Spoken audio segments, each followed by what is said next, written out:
In Tune with the Infinite. By Ralph Waldo Trine. Preface. There is a golden thread that runs through every religion in the world. There is a golden thread that runs through the lives and the teachings of all the prophets, seers, sages, and saviors in the world's history, through the lives of all men and women of truly great and lasting power. All that they have ever done or attained to has been done in full accordance with law. What one has done, all may do. This same golden thread must enter into the lives of all who today, in this busy workaday world of ours, would exchange impotence for power, weakness and suffering for abounding health and strength, pain and unrest for perfect peace, poverty of whatever nature for fullness and plenty. Each is building his own world. We both build from within and we attract from without. Thought is the force with which we build, for thoughts are forces. Like builds like and like attracts like. In the degree that thought is spiritualized does it become more subtle and powerful in its workings. This spiritualizing is in accordance with law and is within the power of all. Everything is first worked out in the unseen before it is manifested in the seen, in the ideal before it is realized in the real, in the spiritual before it shows forth in the material. The realm of the unseen is the realm of cause. The realm of the seen is the realm of effect. The nature of effect is always determined and conditioned by the nature of its cause. To point out the great facts in connection with, and the great laws underlying the workings of the interior, spiritual, thought forces, to point them out so simply and so clearly that even a child can understand, is the author's aim. To point them out so simply and so clearly that all can grasp them, that all can take them and infuse them into everyday life, so as to mold it in all its details in accordance with what they would have it, is his purpose. That life can be thus molded by them is not a matter of mere speculation or theory with him, but a matter of positive knowledge. There is a divine sequence running throughout the universe. Within and above and below the human will incessantly works the divine will. To come into harmony with it and thereby with all the higher laws and forces, to come then into league and to work in conjunction with them, in order that they can work in league and in conjunction with us, is to come into the chain of this wonderful sequence. This is the secret of all success. This is to come into the possession of unknown riches, into the realization of undreamed of powers. Prelude. The optimist is right. The pessimist is right. The one differs from the other as the light from the dark. Yet both are right. Each is right from his own particular point of view, and this point of view is the determining factor in the life of each. It determines as to whether it is a life of power or of impotence, of peace or of pain, of success or of failure. The optimist has the power of seeing things in their entirety and in their right relations. The pessimist looks from a limited and a one-sided point of view. The one has his understanding illumined by wisdom, the understanding of the other is darkened by ignorance. Each is building his world from within, and the result of the building is determined by the point of view of each. The optimist, by his superior wisdom and insight, is making his own heaven, and in the degree that he makes his own heaven is he helping to make one for all the world beside. The pessimist, by virtue of his limitations, is making his own hell, and in the degree that he makes his own hell is he helping to make one for all mankind. You and I have the predominating characteristics of an optimist or the predominating characteristics of a pessimist. We then are making, hour by hour, our own heaven or our own hell, and in the degree that we are making the one or the other for ourselves are we helping make it for all the world beside. The word heaven means harmony. The word hell is from the Old English hell, meaning to build a wall around, to separate. To be hellied was to be shut off from. Now if there is such a thing as harmony there must be that something one can be in right relations with, for to be in right relations with anything is to be in harmony with it. Again, if there is such a thing as being hellied, shut off, separated from, there must be that something from which one is held, shut off, or separated. The supreme fact of the universe. The great central fact of the universe is that spirit of infinite life and power that is behind all, that animates all, that manifests itself in and through all, that self-existent principle of life from which all has come, and not only from which all has come, but from which all is continually coming. If there is an individual life, there must of necessity be an infinite source of life from which it comes. If there is a quality or a force of love, there must of necessity be an infinite source of love whence it comes. If there is wisdom, there must be the all-wise source behind it from which it springs. The same is true in regard to peace, the same in regard to power, the same in regard to what we call material things. There is, then, this spirit of infinite life and power behind all which is the source of all. This infinite power is creating, working, ruling through the agency of great immutable laws and forces that run through all the universe, that surround us on every side. Every act of our everyday lives is governed by these same great laws and forces. Every flower that blooms by the wayside, springs up, grows, blooms, fades, according to certain great immutable laws. Every snowflake that plays between earth and heaven, forms, falls, melts, according to certain great unchangeable laws. In a sense there is nothing in all the great universe but law. If this is true, there must of necessity be a force behind it all that is the maker of these laws, and a force greater than the laws that are made. This spirit of infinite life and power that is behind all is what I call God. I care not what term you may use, be it kindly light, providence, the oversoul, omnipotence, or whatever term may be most convenient. I care not what the term may be as long as we are agreed in regard to the great central fact itself. God, then, is this infinite spirit which fills all the universe with himself alone, so that all is from him and in him, and there is nothing that is outside. Indeed and in truth, then, in him we live and move and have our being. He is the life of our very life itself. We have received, we are continually receiving our life from him. We are partakers of the life of God, and though we differ from him in that we are individualized spirits, while he is the infinite spirit including us as well as all else beside, yet in essence the life of God and the life of man are identically the same, and so are one. They differ not in essence, in quality, they differ in degree. There have been and are highly illumined souls who believe that we receive our life from God after the manner of a divine inflow. And again, there have been and are those who believe that our life is one with the life of God, and so that God and man are one. Which is right? Both are right, both right when rightly understood. In regard to the first, if God is the infinite spirit of life behind all, whence all comes, then clearly our life as individualized spirits is continually coming from this infinite source by means of this divine inflow. In the second place, if our lives as individualized spirits are directly from, are parts of this infinite spirit of life, then the degree of the infinite spirit that is manifested in the life of each must be identical in quality with that source, the same as a drop of water taken from the ocean is, in nature, in characteristics, identical with that ocean, its source. And how could it be otherwise? The liability to misunderstanding in this latter case, however, is this, in that although the life of God and the life of man in essence are identically the same, the life of God so far transcends the life of individual man that it includes all else beside. In other words, so far as the quality of life is concerned, in essence they are the same, so far as the degree of life is concerned, they are vastly different. In this light is it not then evident that both conceptions are true? And more, that they are one and the same?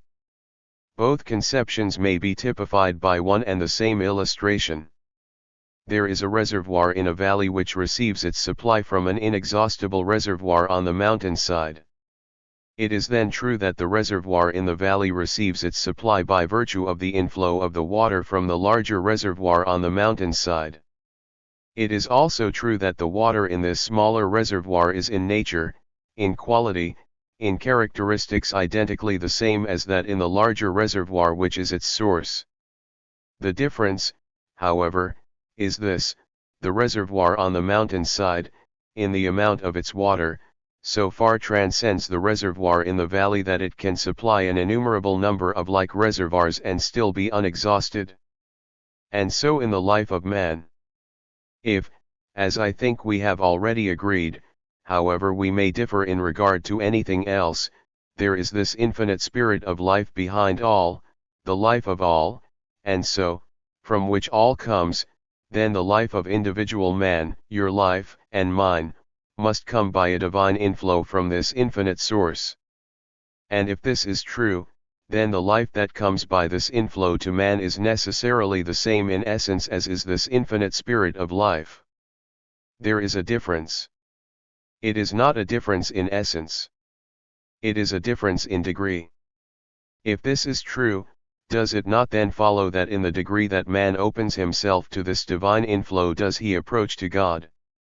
If so, it then necessarily follows that in the degree that he makes this approach does he take on the God powers. And if the God powers are without limit, does it not then follow that the only limitations man has are the limitations he sets to himself, by virtue of not knowing himself? The supreme fact of human life. From the great central fact of the universe in regard to which we have agreed, namely, this spirit of infinite life that is behind all and from which all comes, we are led to inquire as to what is the great central fact in human life. From what has gone before, the question almost answers itself. The great central fact in human life, in your life and in mine, is the coming into a conscious, vital realization of our oneness with this infinite life, and the opening of ourselves fully to this divine inflow. This is the great central fact in human life, for in this all else is included, all else follows in its train. In just the degree that we come into a conscious realization of our oneness with the infinite life, and open ourselves to this divine inflow, do we actualize in ourselves the qualities and powers of the infinite life. And what does this mean? It means simply this, that we are recognizing our true identity, that we are bringing our lives into harmony with the same great laws and forces, and so opening ourselves to the same great inspirations, as have all the prophets, seers, sages, and saviors in the world's history, all men of truly great and mighty power. For in the degree that we come into this realization and connect ourselves with this infinite source, do we make it possible for the higher powers to play, to work, to manifest through us. We can keep close to this divine inflow, to these higher forces and powers, through ignorance, as most of us do, and thus hinder or even prevent their manifesting through us. Or we can intentionally close ourselves to their operations and thus deprive ourselves of the powers to which, by the very nature of our being, we are rightful heirs. On the other hand, we can come into so vital a realization of the oneness of our real selves with this infinite life, and can open ourselves so fully to the incoming of this divine inflow, and so to the operation of these higher forces, inspirations, and powers, that we can indeed and in truth become what we may well term, God-men. And what is a God-man? One in whom the powers of God are manifesting, though yet a man. No one can set limitations to a man or a woman of this type, for the only limitations he or she can have are those set by the self.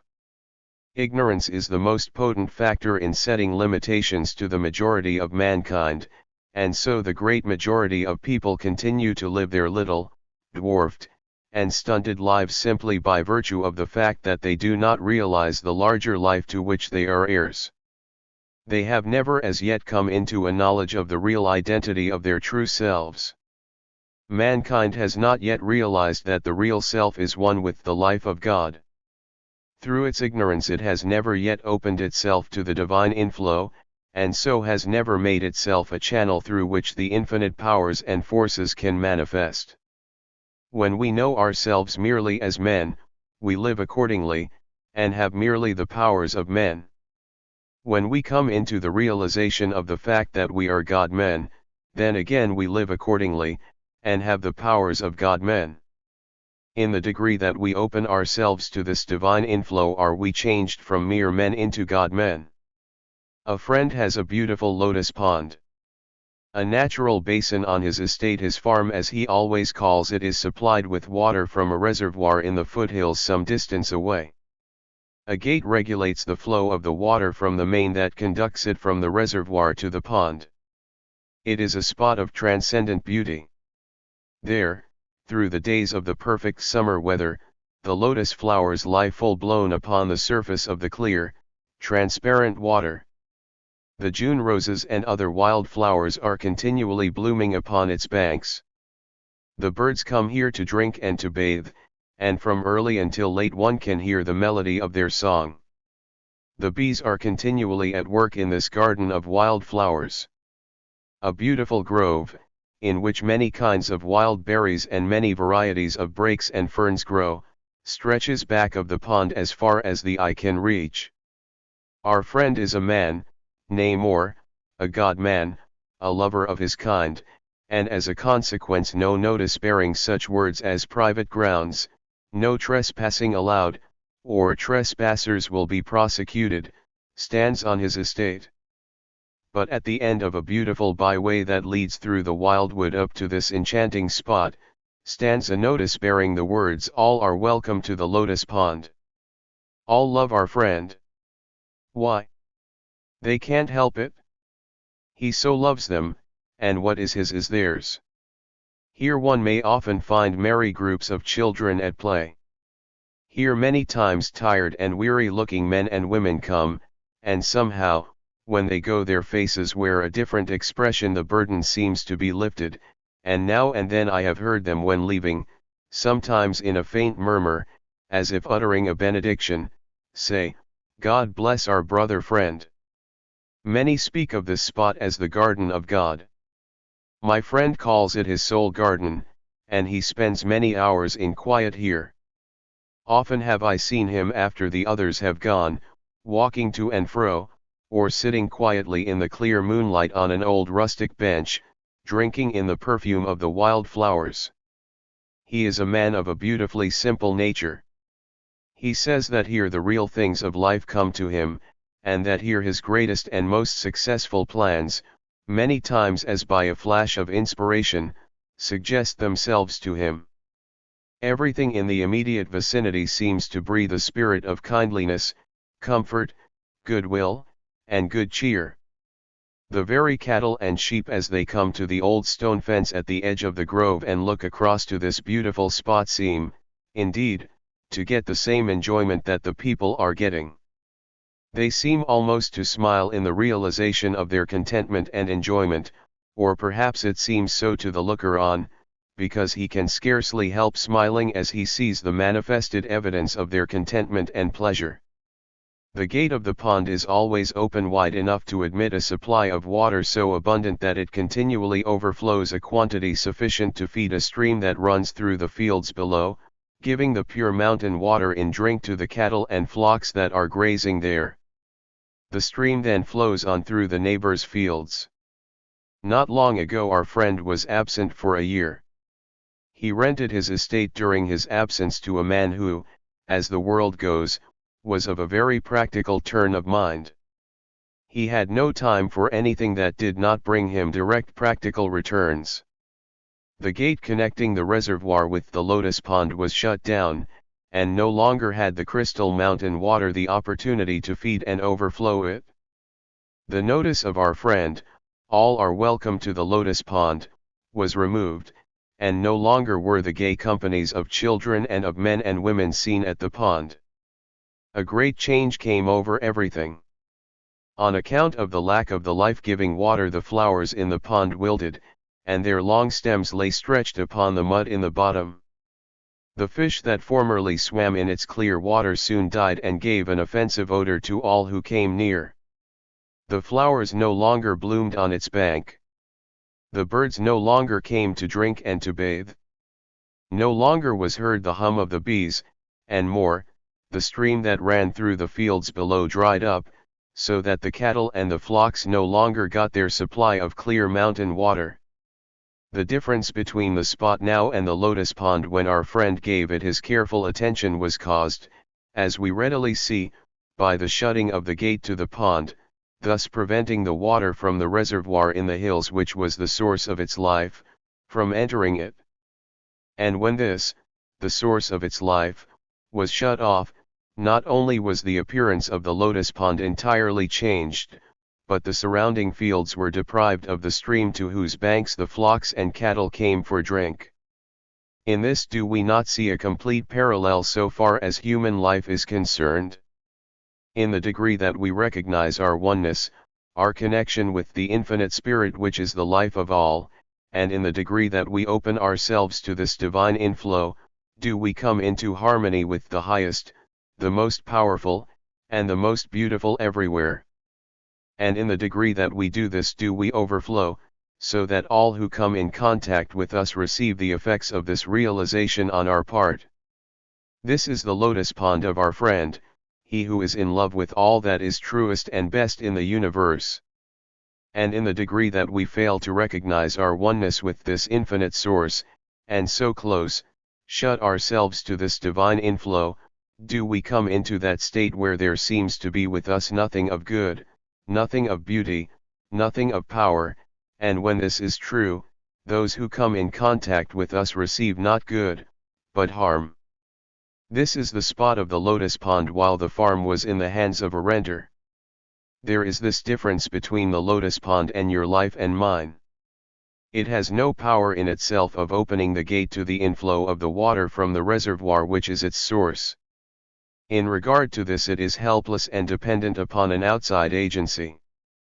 You and I have the power within us, to open or to close ourselves to this divine inflow exactly as we choose. This we have through the power of mind, through the operation of thought. There is the soul life, direct from God. This it is that relates us to the infinite. There is, then, the physical life. This it is that relates us to the material universe about us. The thought life connects the one with the other. It is this that plays between the two. Before we proceed farther, let us consider very briefly the nature of thought.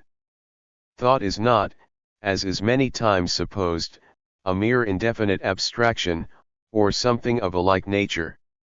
It is, on the contrary, a vital, living force, the most vital, subtle, and irresistible force there is in the universe.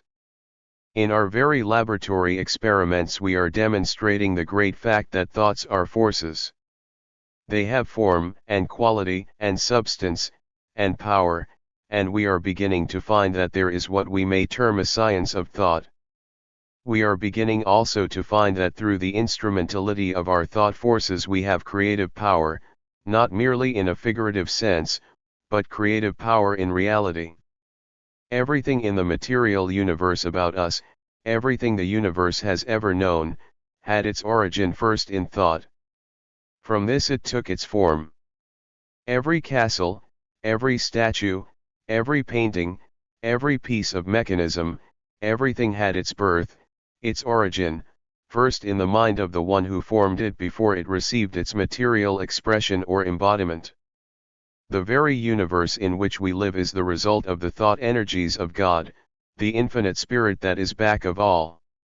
And if it is true, as we have found, that we in our true selves are in essence the same, and in this sense are one with the life of this infinite spirit, do we not then see that in the degree that we come into a vital realization of this stupendous fact, we, through the operation of our interior, spiritual, thought forces, have in like sense creative power? Everything exists in the unseen before it is manifested or realized in the seen, and in this sense it is true that the unseen things are the real, while the things that are seen are the unreal. The unseen things are cause, the seen things are effect. The unseen things are the eternal, the seen things are the changing, the transient. The power of the word is a literal scientific fact. Through the operation of our thought forces we have creative power. The spoken word is nothing more nor less than the outward expression of the workings of these interior forces. The spoken word is then, in a sense, the means whereby the thought forces are focused and directed along any particular line, and this concentration, this giving them direction, is necessary before any outward or material manifestation of their power can become evident. Much is said in regard to building castles in the air, and one who is given to this building is not always looked upon with favor. But castles in the air are always necessary before we can have castles on the ground, before we can have castles in which to live. The trouble with the one who gives himself to building castles in the air is not that he builds them in the air, but that he does not go farther and actualize in life, in character, in material form, the castles he thus builds.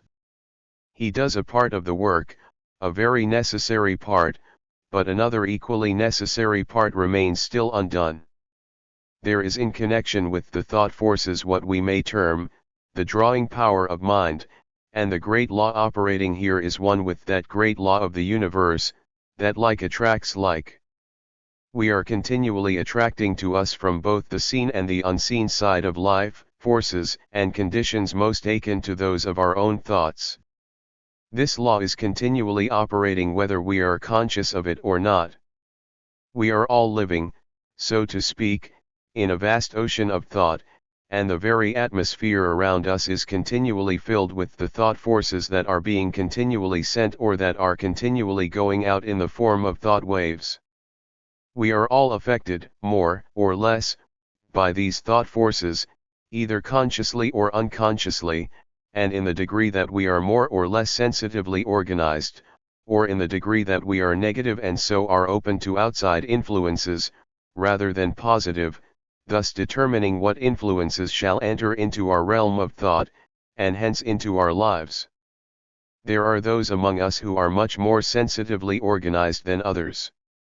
As an organism their bodies are more finely, more sensitively constructed. These, generally speaking, are people who are always more or less affected by the mentalities of those with whom they come in contact, or in whose company they are.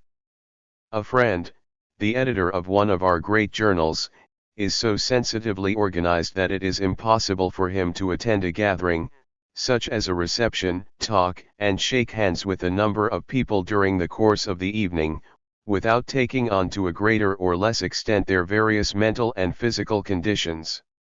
These affect him to such an extent that he is scarcely himself and in his best condition for work until some 2 or 3 days afterward. Some think it unfortunate for one to be sensitively organized. By no means.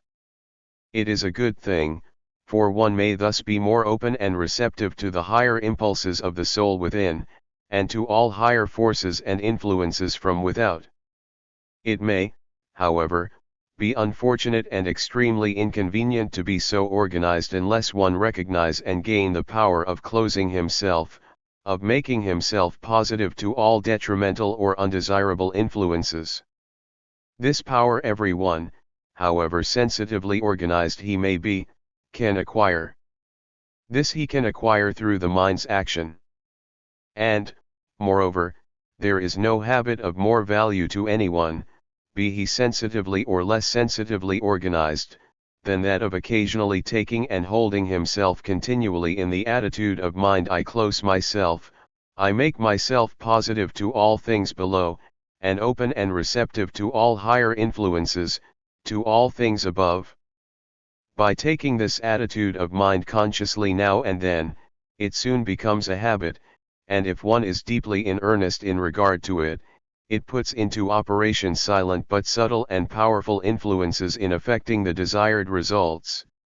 In this way all lower and undesirable influences from both the seen and the unseen side of life are closed out, while all higher influences are invited, and in the degree that they are invited will they enter.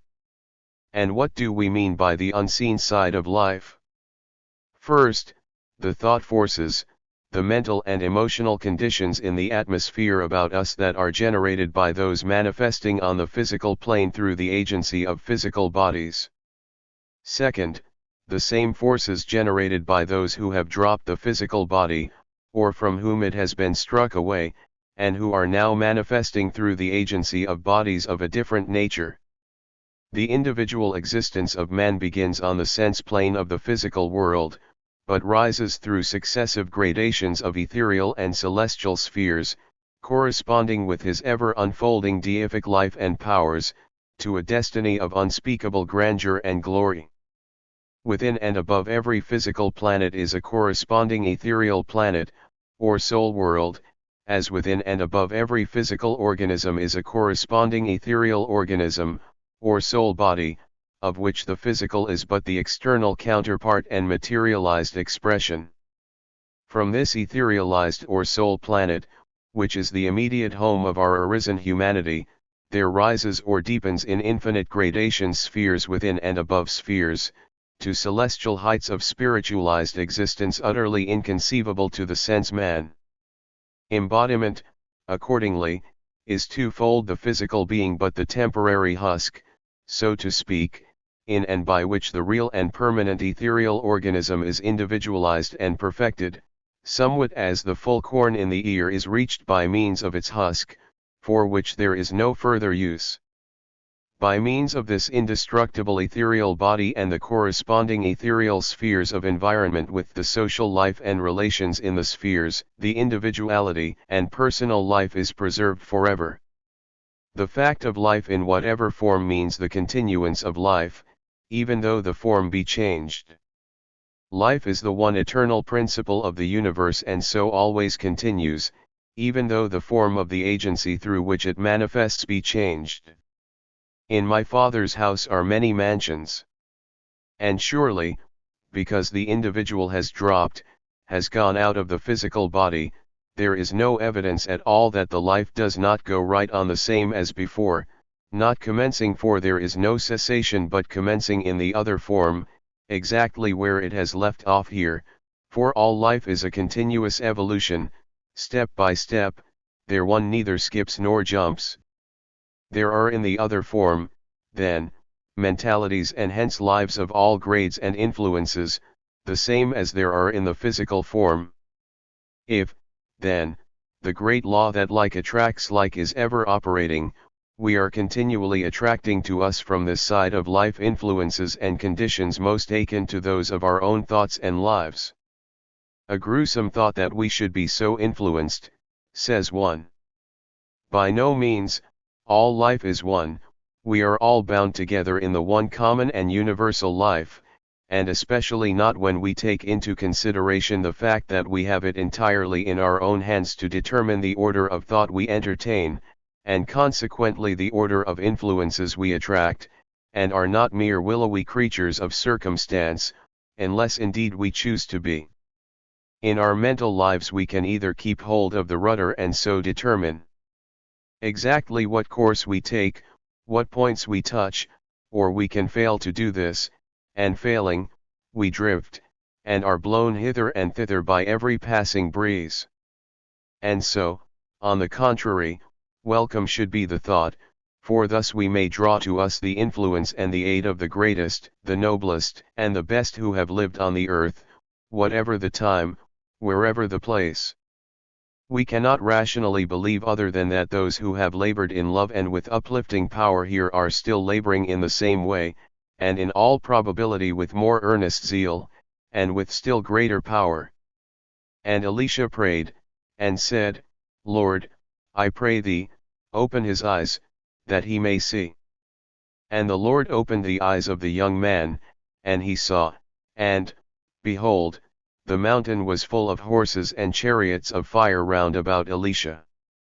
While riding with a friend a few days ago, we were speaking of the great interest people are everywhere taking in the more vital things of life, the eagerness with which they are reaching out for a knowledge of the interior forces, their ever-increasing desire to know themselves and to know their true relations with the infinite.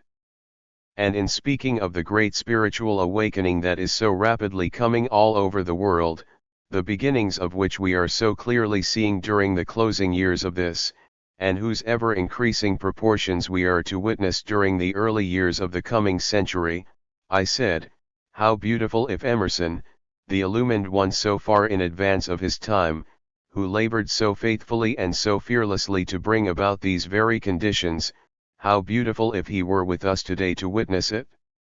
All. How he would rejoice. How do we know, was the reply, that he is not witnessing it all, and more, that he is not having a hand in it all, a hand even greater, perhaps, than when we saw him here. Thank you, my friend, for this reminder. And, truly, are they not all ministering spirits sent forth to minister to those who shall be heirs of salvation? As science is so abundantly demonstrating today, the things that we see are but a very small fraction of the things that are. The real, vital forces at work in our own lives and in the world about us are not seen by the ordinary physical eye. Yet they are the causes of which all things we see are merely the effects. Thoughts are forces, like builds like, and like attracts like. For one to govern his thinking, then, is to determine his life. Says one of deep insight into the nature of things, the law of correspondences between spiritual and material things is wonderfully exact in its workings. People ruled by the mood of gloom attract to them gloomy things. People always discouraged and despondent do not succeed in anything, and live only by burdening someone else. The hopeful, confident, and cheerful attract the elements of success. A man's front or backyard will advertise that man's ruling mood in the way it is kept. A woman at home shows her state of mind in her dress. A slattern advertises the ruling mood of hopelessness, carelessness, and lack of system. Rags, tatters, and dirt are always in the mind before being on the body. The thought that is most put out brings its corresponding visible element to crystallize about you as surely and literally as the visible bit of copper in solution attracts to it the invisible copper in that solution. A mind always hopeful, confident, courageous, and determined on its set purpose, and keeping itself to that purpose, attracts to itself out of the elements things and powers favorable to that purpose. Every thought of yours has a literal value to you in every possible way. The strength of your body, the strength of your mind, your success in business, and the pleasure your company brings others, depends on the nature of your thoughts. In whatever mood you set your mind does your spirit receive of unseen substance in correspondence with that mood. It is as much a chemical law as a spiritual law. Chemistry is not confined to the elements we see. The elements we do not see with the physical eye outnumber 10,000 times those we do see. The Christ injunction, "Do good to those who hate you," is based on a scientific fact and a natural law. So, to do good is to bring to yourself all the elements in nature of power and good. To do evil is to bring the contrary destructive elements. When our eyes are opened, self-preservation will make us stop all evil thought. Those who live by hate will die by hate, that is, those who live by the sword will die by the sword. Every evil thought is as a sword drawn on the person to whom it is directed. If a sword is drawn in return, so much the worse for both. And says another who knows full well whereof he speaks, the law of attraction works universally on every plane of action, and we attract whatever we desire or expect. If we desire one thing and expect another, we become like houses divided against themselves, which are quickly brought to desolation. Determine resolutely to expect only what you desire, then you will attract only what you wish for. Carry any kind of thought you please about with you, and so long as you retain it, No matter how you roam over land or sea, you will unceasingly attract to yourself, knowingly or inadvertently, exactly and only what corresponds to your own dominant quality of thought. Thoughts are our private property, and we can regulate them to suit our taste entirely by steadily recognizing our ability so to do. We have just spoken of the drawing power of mind. Faith is nothing more nor less than the operation of the thought forces in the form of an earnest desire, coupled with expectation as to its fulfillment. And in the degree that faith, the earnest desire thus sent out, is continually held to and watered by firm expectation, in just that degree does it either draw to itself, or does it change from the unseen into the visible, from the spiritual into the material, that for which it is sent. Let the element of doubt or fear enter in, and what would otherwise be a tremendous force will be so neutralized that it will fail of its realization. Continually held to and continually watered by firm expectation, it becomes a force, a drawing power, that is irresistible and absolute, and the results will be absolute in direct proportion as it is absolute. We shall find, as we are so rapidly beginning to find today, that the great things said in regard to faith, the great promises made in connection with it, are not mere vague sentimentalities, but are all great scientific facts, and rest upon great immutable laws. Even in our very laboratory experiments we are beginning to discover the laws underlying and governing these forces. We are now beginning, some at least, to use them understandingly and not blindly, as has so often and so long been the case. Much is said today in regard to the will. It is many times spoken of as if it were a force in itself. But will is a force, a power, only in so far as it is a particular form of the manifestation of the thought forces, for it is by what we call the will that thought is focused and given a particular direction, and in the degree that thought is thus focused and given direction, is it effective in the work it is sent out to accomplish. In a sense there are two kinds of will, the human and the divine. The human will is the will of what, for convenience sake, we may term the lower self. It is the will that finds its life merely in the realm of the mental and the physical, the sense will. It is the will of the one who is not yet awake to the fact that there is a life that far transcends the life of merely the intellect and the physical senses, and which when realized and lived, does not do away with or minify these, but which, on the contrary, brings them to their highest perfection and to their powers of keenest enjoyment. The divine will is the will of the higher self, the will of the one who recognizes his oneness with the divine, and who consequently brings his will to work in harmony, in conjunction with the divine will. The Lord thy God in the midst of thee is mighty. The human will has its limitations. So far and no farther, says the law. The divine will has no limitations. It is supreme. All things are open and subject to you, says the law, and so, in the degree that the human will is transmuted into the divine, in the degree that it comes into harmony with and so, acts in conjunction with the divine, does it become supreme. Then it is that thou shalt decree a thing and it shall be established unto thee. The great secret of life and of power, then, is to make and to keep one's conscious connection with this infinite source. The power of every life, the very life itself, is determined by what it relates itself to. God is immanent as well as transcendent. He is creating, working, ruling in the universe today, in your life and in mine, just as much as he ever has been. We are too apt to regard him after the manner of an absentee landlord, one who has set into operation the forces of this great universe, and then taken himself away. In the degree, however, that we recognize him as immanent as well as transcendent, are we able to partake of his life and power.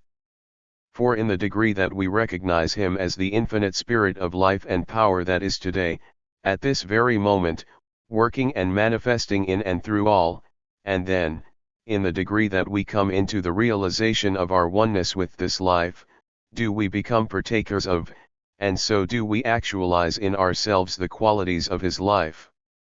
In the degree that we open ourselves to the inflowing tide of this immanent and transcendent life, do we make ourselves channels through which the infinite intelligence and power can work.